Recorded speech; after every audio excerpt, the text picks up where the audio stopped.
Hello friends, ఇది నా జీవితంలో జరిగిన ఒక నిజమైన సంఘటన. నిజంగా దయ్యాలు ఉన్నాయా లేవా అనేది నాకు ఇంతవరకు తెలియదు. కానీ దయ్యాలు నిజంగా ఉన్నాయా లేవా ఎవరు మనకు నిరూపించలేదు కూడా. కానీ నా జీవితంలో నేను స్వయంగా చూసిన ఘటన మాత్రం ఈ రోజుకి నాకు నిద్ర పట్టనివ్వదు. ఇది జరిగి దాదాపు 15 సంవత్సరాలు అవుతుంది.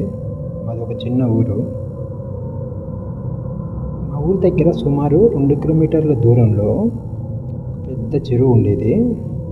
ఒకరోజు సాయంత్రం నేను నా ఫ్రెండ్స్ కలిసి ఆ చెరువులో వలలు వేసి ఇంటికి తిరిగి వచ్చాము. ఆ రోజు బాగా వర్షం పడుతుంది, కరెంట్ లేదు, చుట్టూ చీకటి, నిశ్శబ్దం, వర్షం చప్పుడు తప్ప ఇంకేం వినిపించడం లేదు. అయితే మరుసటి రోజు ఉదయం వెళ్ళి చేపలు తీసుకురావాలనుకున్నాం. అందుకే ఇంటికి వెళ్ళకుండా, ఎవరింటికి వాళ్ళు వెళ్ళకుండా అందరం ఒకే రూమ్లో పడుకున్నాము.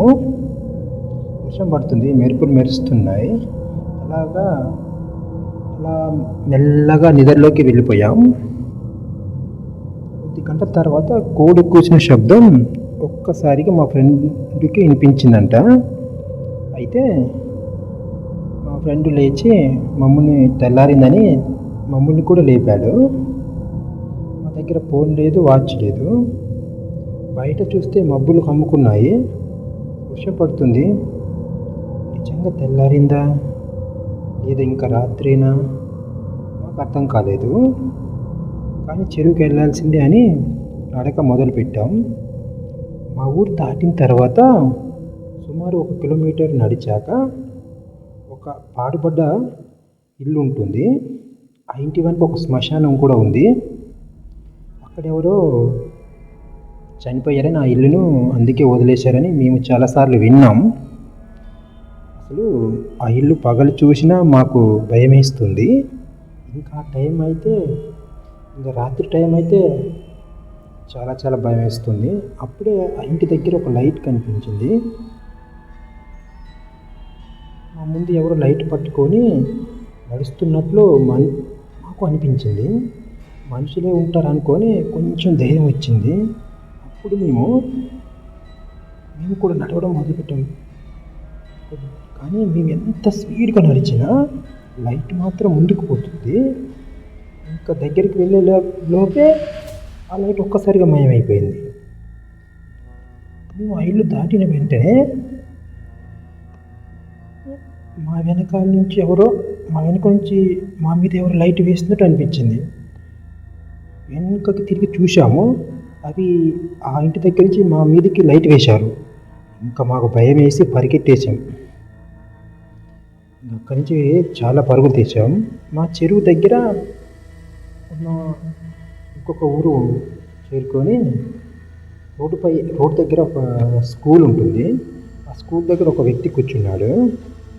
అతని దగ్గరికి పరిగెత్తుకుంటూ వెళ్ళిపోయాం. ఏం జరిగిందో అదంతా చెప్పేశాం.